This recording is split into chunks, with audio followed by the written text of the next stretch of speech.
Hey guys, sorry I'm late. I've been going back to the future, which is what I'm reviewing today. The first Back to the Future, which is my favorite movie of all time. In fact, this is my favorite series of all time, but this is my number one movie of all time. And that tops a lot of movies, so I grew up watching this over and over, and I still watch it over and over. So I'm pretty excited to review this one. Basically, I'm sure a lot of people have seen this out there watching this one, so you're not learning anything new today. But I do want to just, show my love of Back to the Future. You got Michael J. Fox as Marty McFly. You got Christopher Lloyd as Doc Brown. Leah Thompson as Marty's mom, Lorraine. Crispin Glover as Marty's father, George McFly. And lastly, Thomas F. Wilson, who plays Biff Tannen, which he is also outstanding. This is an outstanding cast, first of all. So yeah, here we go. Back to the Future. It's about a mad scientist who invents a time machine out of a DeLorean. Yep, out of a DeLorean. As a kid, I've always wanted a DeLorean. I still want a DeLorean just because of this movie. Just because of this movie, I want a DeLorean. So maybe one day. So basically, you have a teenager, 17-year-old Marty McFly, who is known as a slacker. Late to school, hanging out with Doc Brown, who Doc Brown is also known as a nutcase in Hill Valley. You see him go to school. He's late, for the 100th time. His girlfriend Jennifer is also late. So what happens now is you see him at school. He is going home. Well, before that, you actually see him at. He's a wannabe musician, so to say. So he tries out for a band, and they're terrible. First of all, is what everybody says. So he goes home. He notices that the car that he was supposed to take his girlfriend to the lake had been in a wreck by Biff. None of them Biff. Biff is actually George McFly's boss. He was drinking and driving. Apparently didn't see the blind spot. Got in a wreck. So you do see that happen. And then later on, Marty's woken up 1 o'clock in the morning sometime by Doc Brown saying, "Hey, I need you to meet me over at the mall." So he shows up at the mall, and he doesn't know what's going on. All he sees is Einstein, his dog, and Doc Brown's truck. And out comes the DeLorean, and he shows... This is a pretty cool part, because then he uses Einstein as the very first time traveler, and he sends him 1 minute in the future. So a minute later comes by, he comes in there, and that's when Marty realized, wow, okay, wait a minute, hold on, time out. You just built a time machine? I mean, he's totally confused, and what had happened was that, first of all, it needs plutonium to activate the time circuits. He stole this from some Libyans, and the Libyans find him, and they kill Doc Brown. So Marty gets stuck. Runs into the DeLorean. So he goes in the DeLorean, and he goes 80 miles per hour, and he gets sent off. He doesn't know where. We know this is a farm, and basically, he finds out he's in 1955. And unfortunately, there's no plutonium that was brought with them, which is the secret to go back to the future.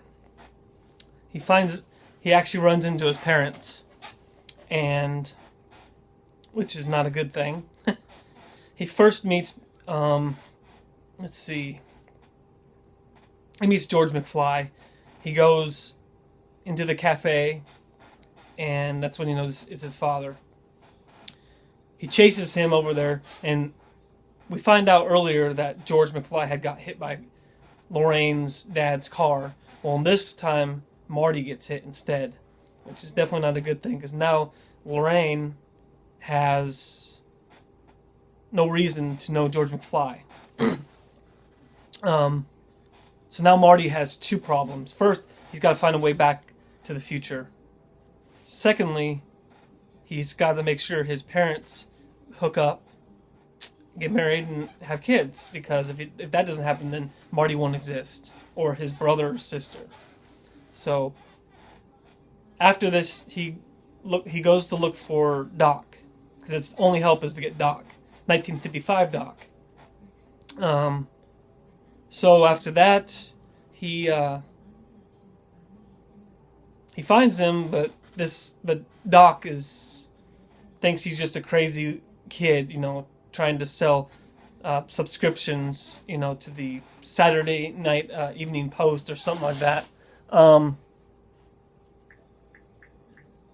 then what happens is he proves it to him.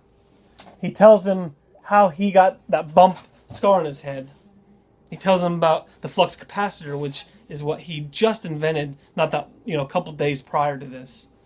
So he goes to show him the DeLorean, which he hid in some bushes. So they hide the time machine into the Doc's lab. Well, in the meantime, he had told Doc that he ran into his parents, so when he showed him a picture of, the three kids, they start disappearing, which is not a good thing either. So what happened was, while Doc's trying to figure out what they're going to do to send him back to the future, he needs to go find his parents and make them fall in love.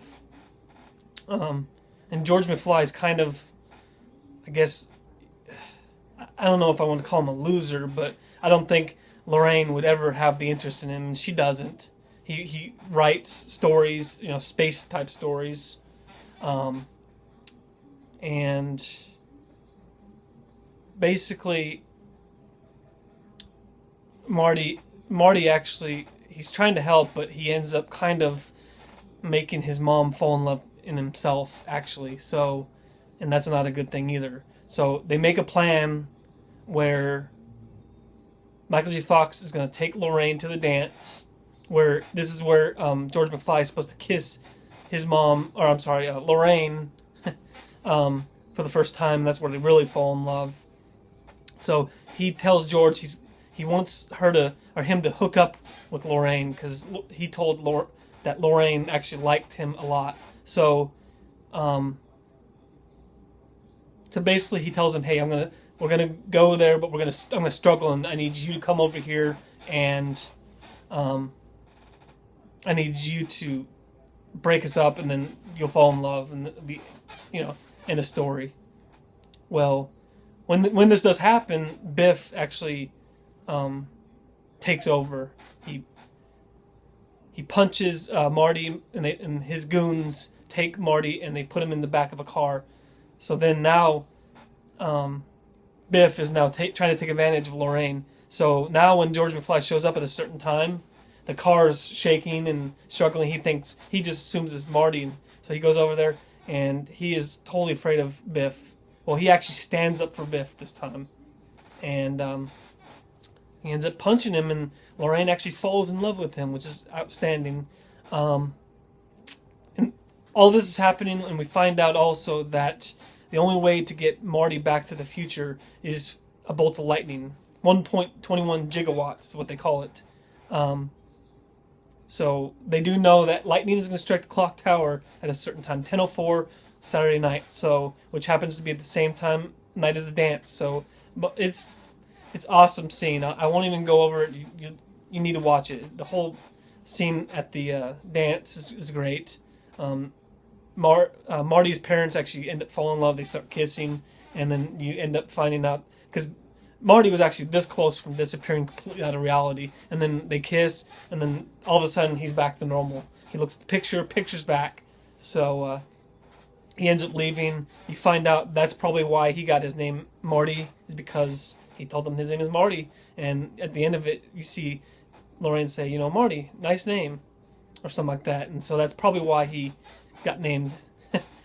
So he ends up going Back to the Future by, you know, perfect. This is the part that's funny because everything had to work out so perfect, you know.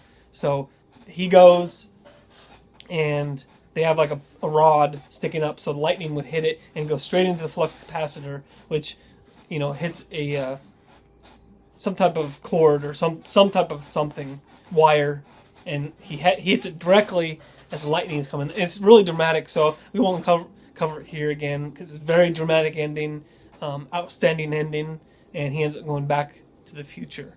So what happens now is, you know, he had already warned the 1955 Doc, hey, you're going to get shot by terrorists, so please take precautions, you know, with you that day.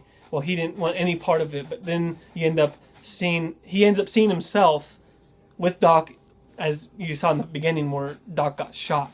And you see the DeLorean go back to the past, and then he goes up to Doc and notices, oh my gosh, Doc is alive. He actually brought bulletproof vests this time.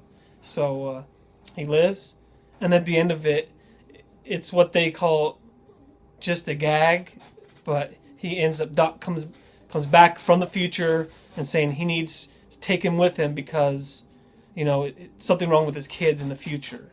And then they fly off, and you notice that this time the DeLorean actually hovers and flies, and then it goes and it disappears, and that's the end of it. So that's the end of part 1.